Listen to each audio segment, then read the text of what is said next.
Commissariat de police de Soubré, une centaine d'hommes rassemblés sous le drapeau.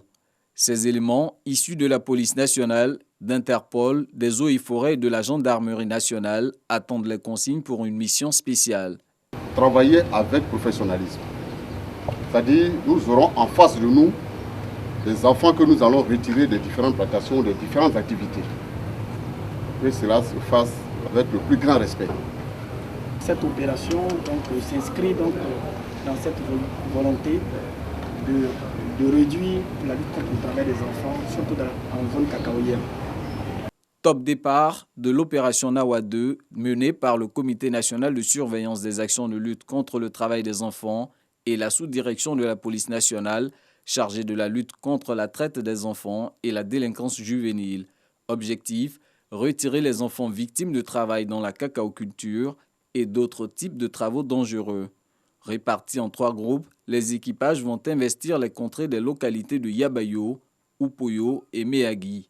Nous sommes jeudi, c'est jour de classe, mais la patrouille s'aperçoit que certains enfants reviennent plutôt des champs, suffisant comme motif pour les intercepter, malgré les explications fournies par leurs parents.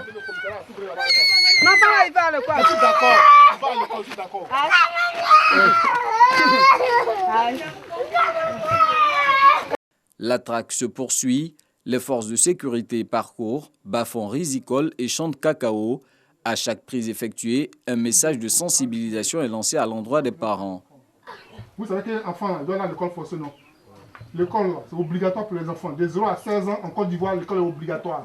C'est pour cela que l'État de Côte d'Ivoire a rendu l'école gratuite. Surtout dans les zones rurales ici, l'école est plus que gratuite. Encouragez les enfants à aller à l'école.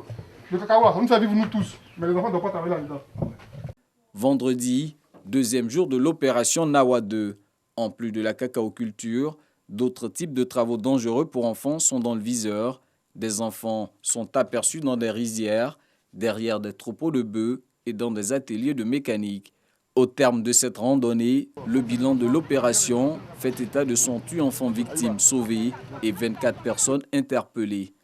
Si nous constatons que ces parents n'ont pas commis d'infraction aux lois qui existent, alors ces parents seront laissés libres.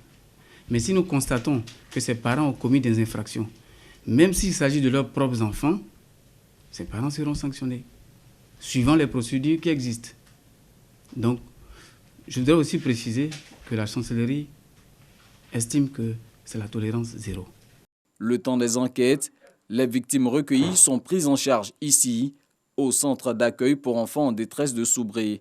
Une réalisation de la fondation Children of Africa de la première dame Dominique Ouattara, dont la vocation est d'assurer une réinsertion sociale aux enfants victimes d'exploitation et de trafic. Le parent qui peut prouver que c'est son enfant biologique, cet enfant-là, ce parent lui remet son enfant. L'enfant dont la vulnérabilité est avérée reste au centre pour une prise en charge durable.